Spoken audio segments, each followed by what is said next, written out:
Well, hello and welcome to this overview of Tolaga's tower infrastructure analysis.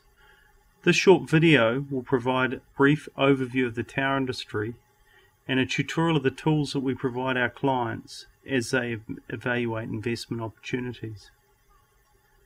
There's no doubt that the tower industry has seen significant momentum in the last couple of years.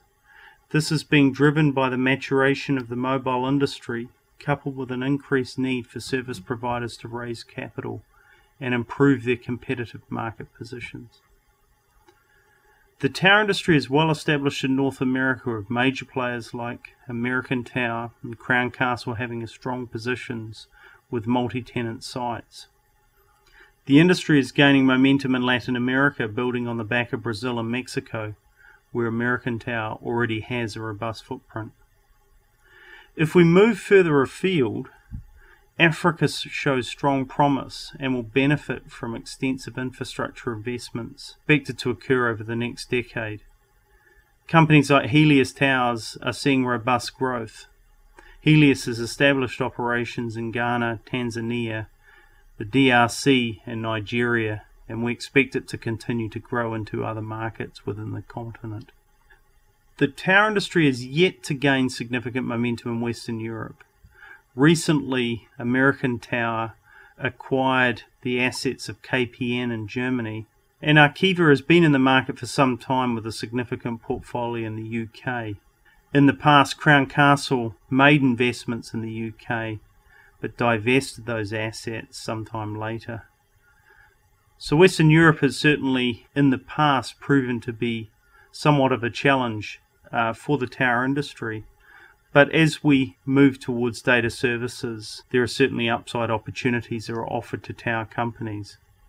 I guess the major question with Western Europe is to what extent tower companies can afford to invest in those markets when we see such massive growth in the emerging regions of Africa and within parts of Asia Pacific.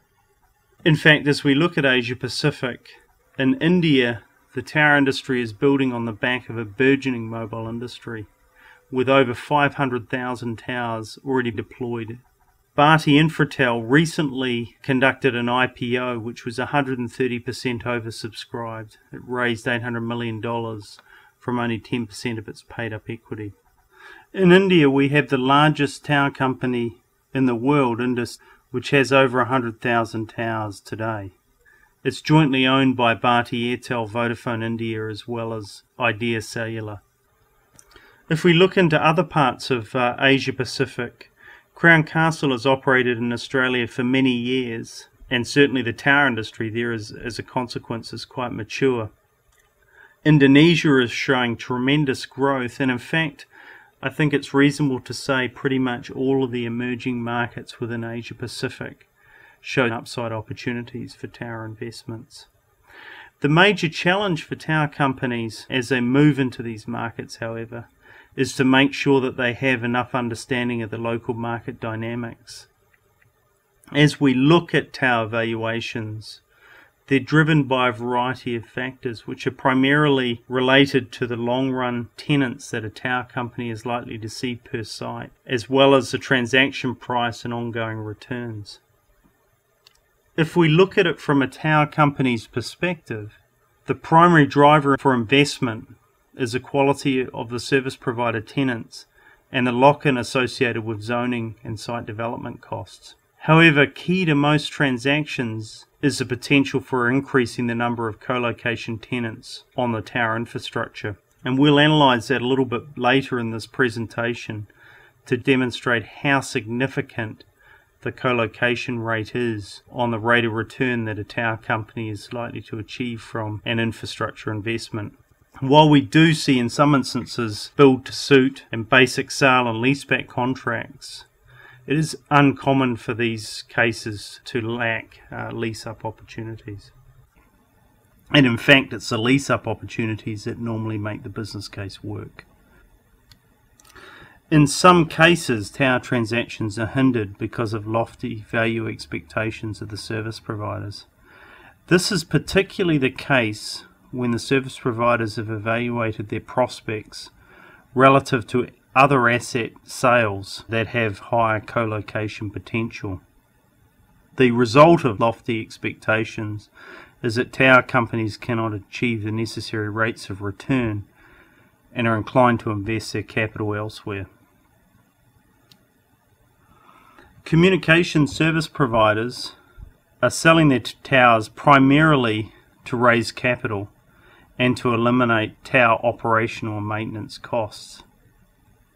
However, the price must be right, both in terms of the sales price for the tower and the charges that the service provider will incur on a monthly basis. In our platform, we analyse these factors in unison by calculating the implied cost of capital of funds that service providers are paid for their tower assets. It is useful to investigate the factors that influence tower investments using our analytics platform. In this particular case, we consider a deal that involves the sale of 2,000 towers. The expected price is $400 million US. To conduct sensitivity, we consider the possibility that the tower price might vary up to 20% relative to that $400 million value. We also assume that the average number of tenants across the portfolio increases from 1.28 to 2 over the 20-year time horizon in the forecast period. On the basis of the model that we use, we see that the tower company would achieve an internal rate of return of about 11.18%, which is adequate given that the cost of capital for many large tower companies is in the order of 8%. The business model is highly sensitive to the average co-location rate that can be achieved.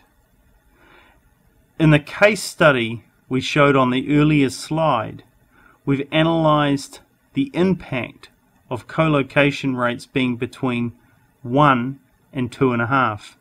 If the tower co-location rate never exceeds 1, in other words, the tower company only has the anchor tenant, we see that rate of return is negative 4.8. If the co-location rate over the forecast period increases to 2.5, what we find is that the internal rate of return reaches about 14.3%. So obviously it's very important for tower companies to accurately predict the likely co-location rate that they're going to achieve over the forecast period. The challenge here is that the co-location rate depends on a number of variables. Firstly, how many new cell sites are going to be deployed? Then, what's the impact on the need for tower real estate as service providers upgrade their networks? We discussed this actually in another report with an emphasis towards the requirements for LTE, likely decommissioning activities, as well as the various antenna technologies that can be deployed, whether it's single or multi-band, single, dual or quad pole, and narrowband versus wideband antennas, as well as the impact of passive and active arrays. So of all of these considerations, tower companies need to be very careful in terms of analysing the sensitivity of the underlying business models for their tower acquisitions. If we take the same model that we started with and we apply it to the business case for the service provider who is selling the towers, what we find is the estimated cost of capital is about 4.87%, which for most cases is probably adequate. However, if the acquisition price changes, what we see is if the tower is sold for $320 million, then the cost of capital will be 7.8%. Or alternatively, if the tower assets had sold for $480 million, the cost of capital would come all the way down to 3.2%. So as service providers evaluate tower transactions, obviously they're trying to maximize the transaction price while at the same time ensuring that they don't incur excessive tower lease rentals. And what this really illustrates is that there's a vested interest both from the standpoint of the tower company and the service provider to ensure that their towers have a significant co-location potential, so that the business case will work for a high multiple in terms of the purchase price. What I'd like to do now is review our tower financial analysis in more detail. For clients with access to the platform, they would select the Tower Transaction Analysis tab. An existing transaction can be selected, or there's an option to add a new transaction for analysis.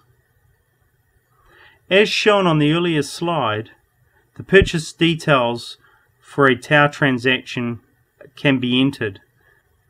The sample case that we've been analysing in this discussion is a tower deal in Germany announced in November 2012, when American Tower purchased 2,000 of the E+ towers from KPN. The tower co-location rate is estimated for the tower deal. It can be varied for the purposes of sensitivity analysis, as we showed earlier. In this case, it is assumed that the average co-location rate increases from 1.28 to 2 over the forecast period, allowing for 40 leases to be added each month. It is assumed that on average $5,000 is spent on CapEx for each co-location to account for site modifications, and also it's assumed that annual maintenance CapEx is 1.5% of the undepreciated CapEx invested. Monthly lease costs are specified in terms of the tower and ground leases. Each of these have a cost escalator. In the scenario shown, these escalators are 3% per annum, which is commonly used in the industry. In the model, we assume that since the tower company is responsible for paying ground leases, the service provider saves on the ground leases but pays the tower lease to the tower company. The weighted average cost of capital and capital structure of the tower company can be varied in the model depending on the nature of the deal. As we discussed earlier, for this particular case, the tower company achieves an internal rate of return of 11.18%. If the transaction price were to be reduced from 400 to 300, the rate of return for the tower company would increase from 11.18 to 16.5%, illustrating the impact of the portfolio price on the overall performance of the deal.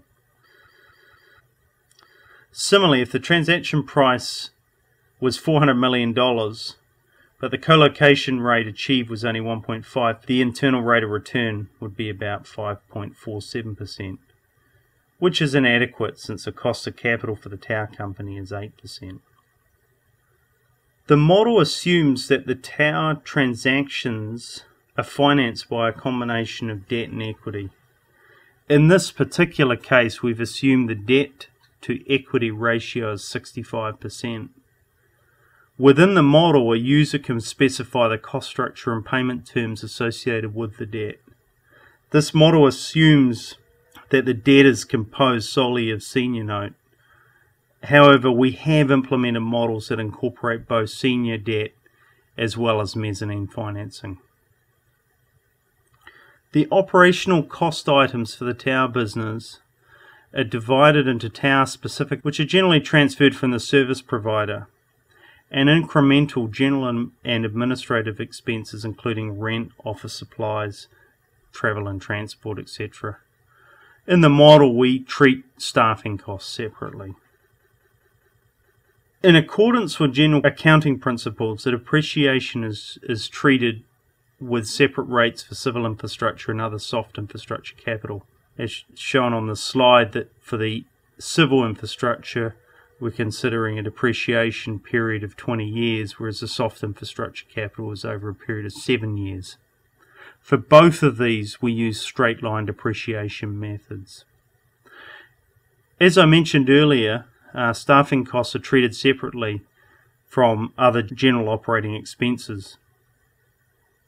These staffing costs in the model represent the marginal requirements of the tower company to operate the tower assets that they've purchased. Obviously, the staffing costs would be significantly higher if we were talking about a standalone company, because of the need for other administration functions, IT functions, and so on. At Tolaga, we have extensive market analysis and forecasting tools that leverage our Mobile Market Explorer platform. We integrate the relevant data into the Tower Infrastructure Analysis platform to ease challenges in estimating key market metrics such as the likely tower co-location rates. We believe that this market data is very important as tower companies and service providers create business models for particular tower transactions. With that, I'd like to thank you for your time. I hope that you found this presentation useful. Certainly, if you require additional information or have comments regarding our modelling approach, please contact us at admin@tolaga.com.